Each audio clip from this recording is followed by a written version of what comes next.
Muy buenos días, tardes, noches. No sé a qué horas estén viendo este video. Pero bienvenidas todas y todos a este video de ingesta de alimentos. Dicho esto, comencemos.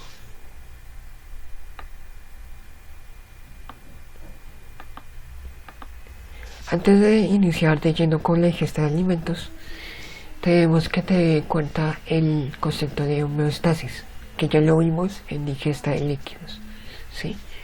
La homeostasis es básicamente establecer un equilibrio en este caso entre los nutrientes, azúcares, grasas y proteínas, puesto que un desequilibrio de esto significa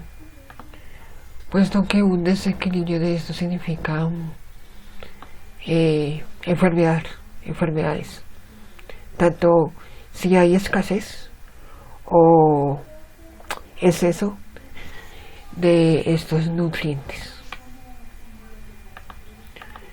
Por otro lado, debemos tener bien claro, que lo vamos a ver a lo largo de este video, sobre los almacenes que existen el corto plazo, que más que todo en el hígado, y que almacenan pues pequeña cantidad de energía y se activa generalmente cuando dormimos. Y tenemos a largo plazo, que se encuentra en el tejido adiposo y básicamente reserva de grasas, que también es energía, ¿no?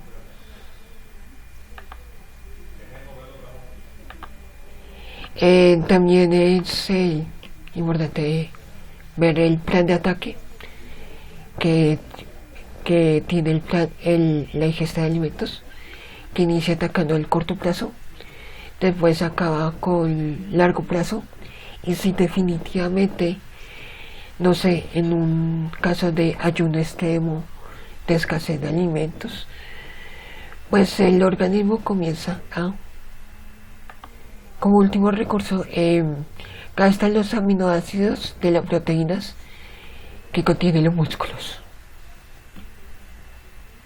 en caso de emergencia. Rápidamente vemos un gráfico muy bueno de los diferentes nutrientes que pueden entrar a nuestro cuerpo y cómo interactúa con dentro de nosotros, ¿no? Entonces, cuando absorbemos glucosa, azúcares, esta glucosa se va al glucógeno, pues al hígado, que lo transforma a glucógeno, que va a ser como nuestra reserva, y pues a corto plazo, ¿no? Ese glucógeno se va a transformar en glucosa, y la glucosa me va a obtener energía al cerebro, ¿sí? Por otro lado, la glucosa puede ir directamente a aportar energía al cerebro, al encéfalo, ya que el cerebro, la única energía que procesa, que metaboliza, es la glucosa, ¿sí? No metaboliza ni grasa ni aminoácidos, siempre glucosa. Por tanto, además de este proceso largo de que utiliza la glucosa para llegar al cerebro, también el cerebro, el encéfalo, tiene receptores directos de glucosa para metabolizar la glucosa. O sea, no es necesario hacer todo este proceso a corto plazo, sino que la glucosa también puede ir directamente al cerebro. ¿Listo? Por otro lado, tenemos grasas, que se va directamente al tejido adiposo, ¿sí? Y pues este es el mecanismo a largo plazo, ¿no? Esta grasa se transforma en glucosa, y la glucosa aporta energía al cerebro. Y también ácidos grasos que da energía a los músculos. Por otro, otro, perdón, por otro lado están los aminoácidos que dan las proteínas, que pueden ir directamente a los músculos y resto del cuerpo, ¿sí? Porque se realiza una síntesis de proteínas, pero también pues lo absorbe el tejido adiposo, y el tejido adiposo pues lo puede transformar en ácidos grasos para la energía o energía de glucosa, ¿sí? Bien, dijimos que en 10 minutos, pero apenas vamos como a la mitad y menos de la mitad y ya vamos 6 minutos, pero bueno, intentemos agilizarle un poquito más. Entonces, hay dos tipos de metabolismo: en la fase de absorción y en la fase de ayuno.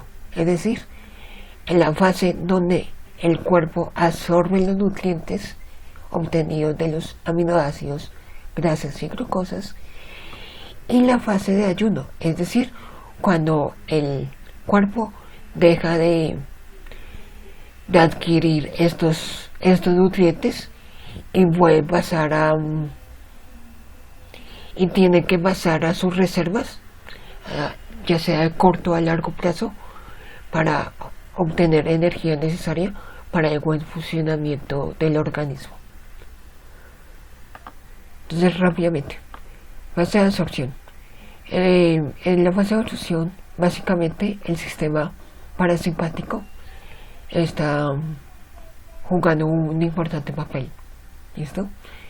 Entonces, se reciben los aminoácidos, grasa y glucosa, ¿sí? Se libera insulina. La insulina, ¿qué hace? Permite que el cuerpo se alimente. ¿Listo?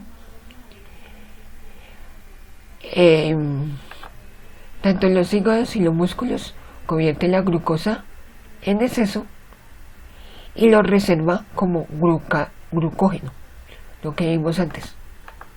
Lo reserva como glucógeno para tener pues su almacén en caso de una fase de ayuno.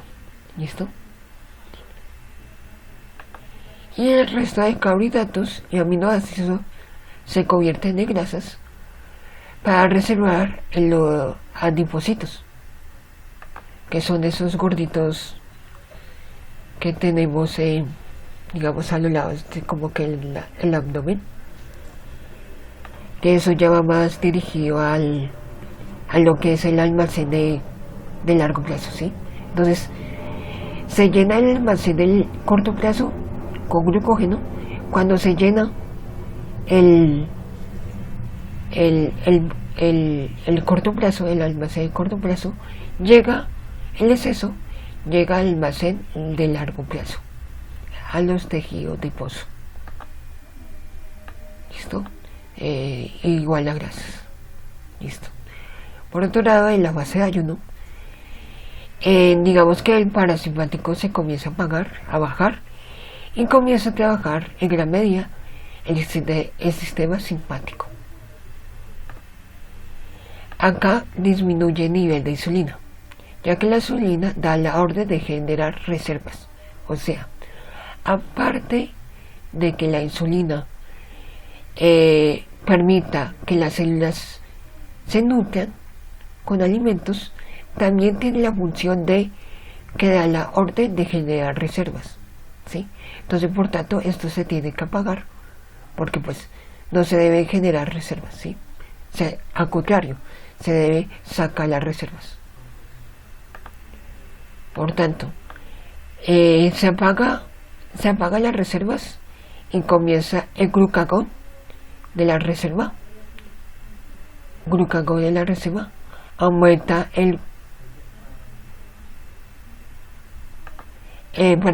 aumenta el glucagón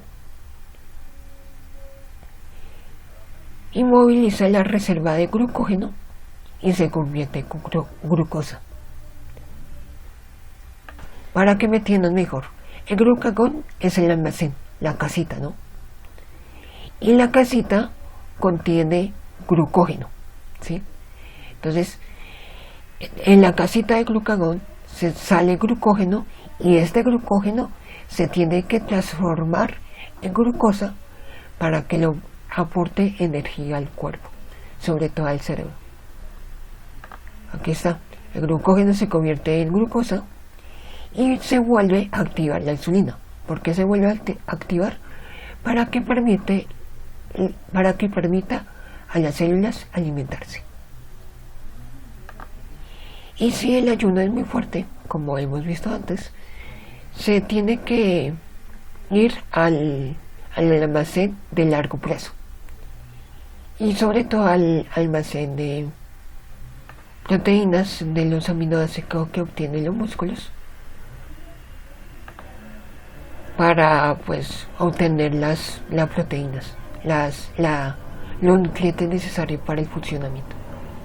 Listo, vamos, 11 minutos. Ahora sí, teniendo muy claro lo que acaba de decir, vamos a iniciar rápidamente con lo siguiente. El paso de la ingesta, ¿sí? Entonces, se da un proceso digestivo en el estómago, ¿sí? El estómago no nutre. El estómago minimiza la comida y lo descompone química y físicamente para obtener los nutrientes, y estos nutrientes llegan al intestino delgado. El intestino delgado es el que va a absorber mediante la zona de duodeno y absorbe los nutrientes, ¿no? Para el buen funcionamiento. El duodeno lleva señal a la vesícula biliar y al páncreas para que libere enzimas y se dé el proceso de absorción. La colequistonina, es difícil pronunciar el nombre, la CCK da la orden de vaciar el estómago o consumir más, ¿sí? En este caso más que todo se encarga de detener la ingesta, y el péptido Y, PPY, manda el masaje de saciedad al nervio vago, y del nervio vago al cerebro, para que la ingesta se detenga. Y ya pues acá ya tenemos pues las reservas para que el cuerpo se nutra si lo necesita. Entonces, ¿cómo se detiene la conducta de ingesta? Bueno, tanto el CCK como el péptido Y detienen la ingesta, ¿no? Sin embargo, por otra parte hay receptores receptores encefálicos en el cerebro que dice que ya esté lleno, ¿sí? También hay factores gástricos, receptores gástricos que también mandan esta señal, y los factores intestinales, la absorción de para comer, que hay más que todo va el péptido Y y el CCK. Listo, rápidamente, ¿cómo inicia la ingesta? El comer. Entonces, vimos como el nivel, anteriormente vimos como el nivel interior, como el nivel micro. Ahora vamos a ver un poco más macro, ¿no? Entonces, se dan señales fisiológicas, sobre todo la percepción, la observación de comida, que nos produce hambre. También afecta a factores sociales y ambientales, ¿sí? Por ejemplo, en Navidad, en alguna reunión o algo así, me da mucho más hambre, por tanto como más. Y hay dos tipos de receptores que impulsan la ingesta. Ahora bien, se me había olvidado. Como tal, la diferencia entre la ingesta de líquidos y la ingesta de alimentos es que la ingesta de líquidos sí tiene receptores más específicos, pero en la ingesta de alimentos hay muchos receptores, entonces no hay tanta especificación en receptores. Bueno, el caso, eliminemos ese paréntesis y sigamos. Entonces, hay receptores encefálicos donde es sensible a la glucoprivación, escasez de glucosa, y el linfático, que está en el hígado, que es sensible a la glucoprivación y al linfoprivación, ausencia de grasas. También hay factores hipotalámicos, donde encontramos la hormona de concentración de melina y la oresina o hipocretina, que induce la ingesta. Y también encontramos el neuropéptido Y. ¿Listo? Ojo, el neuropéptido Y es totalmente diferente al péptido Y. El neuropéptido Y induce ingesta y el péptido Y detiene la ingesta. Por tanto, está asociada a la saciedad. Entonces, como vimos antes, dos principales fuentes a corto plazo, ya lo vimos. A corto plazo hay factores encefálicos, factores intestinales, factores hepáticos y sanguíneos. ¿Listo? Entonces, acá vemos la tercer funcionamiento de la insulina. El tercer funcionamiento de la insulina es la señal de saciedad. ¿Listo? Y también tenemos otra fuente, que es el largo plazo, que encontramos la leptina, donde controla el metabolismo y la ingesta y realiza la retroalimentación negativa. Y melonilo CoA, que es el mediador de la conducta digesta. ¿Sí? Ahora bien, acá le puse versus porque estos de acá inhiben a estos y estos inhiben a estos. ¿Sí? Es una lucha, digamos que una lucha de mutua dirección. Entonces, cuando gana ellos, entonces inhiben estos y se da la conducta digesta, y cuando gana ellos, pues se inhiben estos y se da la conducta de saciedad. Rápidamente, entonces, ¿qué sucede en el cerebro? En el cerebro encontramos que tanto la información obtenida en la lengua como en los órganos internos, señales detectores del hígado, del estómago y de un himno, llega al cerebro por el tracto solitario y el área postrema. De aquí, esta información llega aquí y pasa al área lateral del hipotálamo. En el área lateral del hipotálamo se genera la ingesta, se genera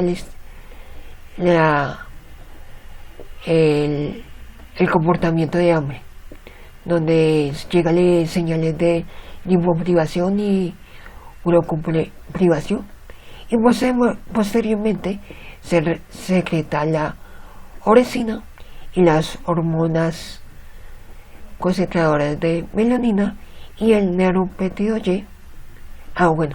Estas dos, y llegan al neuropéptido Y para que dé el comportamiento de ingesta, que tengo hambre para comer. Por otro lado, también la información que llega al tracto solitario, o sea, la información que llega acá va al área lateral, pero también va al núcleo ventromedial del hipotálamo. Esta segunda vía es la vía de la saciedad, donde se frena el hambre, ¿sí?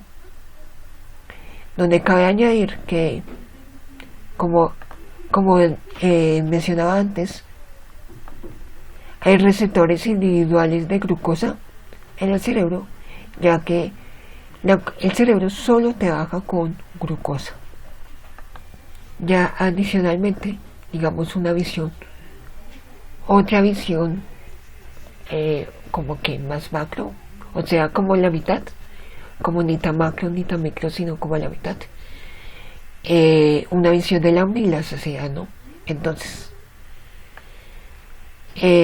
¿cómo se da el hambre? El estómago secreta grelina que viaja al nervio vago. Del nervio vago, esta señal activa las neuronas del núcleo arqueado. En el núcleo arqueado secreta neuropéptido Y, neuropéptido Y, ay Dios, neuropéptido Y placa. ¿Listo? Estas neuronas secretan orexina y HCM en el hipotálamo lateral, y eso aumenta pues la ingesta y disminuye el metabolismo, el cual el núcleo preventicular controla la secreción de insulina y pues, como dije antes, el metabolismo. Por otra parte, el núcleo arqueado también tiene función de secretar neuronas de anoresinogénicos, donde está el CART, que disminuye la privación de alimentos, ¿sí? O sea, pues la saciedad, ¿sí? También encontramos receptores MC4 que funciona en alimentos, pero más que todo en la detección de la saciedad. Y también encontramos alfa-malonotropina y 5-HT. Ahora, resumiendo, y en términos sencillos y macros. Entonces, la hormona gastrogrelina se secreta por la circulación sanguínea, ¿sí? El cerebro en el cerebro la grelina también actúa sobre el hipotálamo, ¿sí? Este estimula la activación de neurona del neuropéptido Y hace sentir hambre.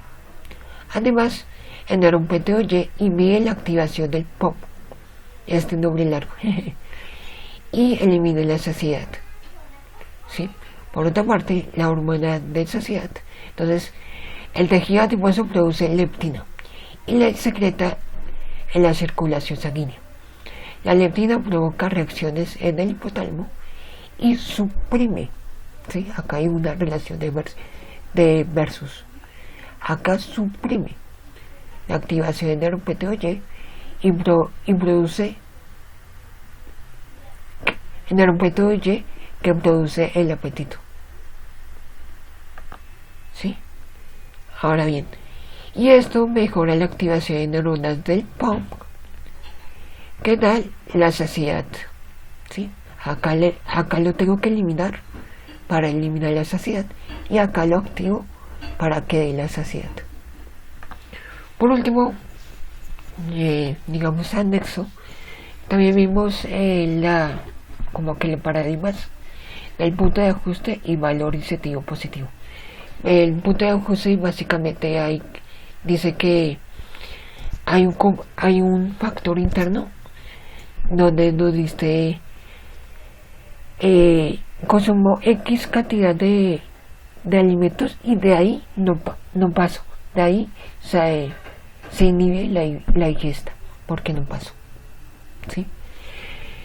Pero es digamos una teoría indeficiente, porque con el valor incentivo positivo vemos que el ambiente, sobre todo el estímulo, la calidad del estímulo, es decir, la buena comida, entre comillas, nos provoca hambre, y no simplemente un déficit de energía, digamos una escala cuantitativa como lo propone el punto de ajuste. Bueno, pucha, nos extendimos 25 minutos, pero bueno, era demasiado largo la información. Espero que le haya servido, y pues nada, deje su like, suscríbese y nos vemos para el siguiente video.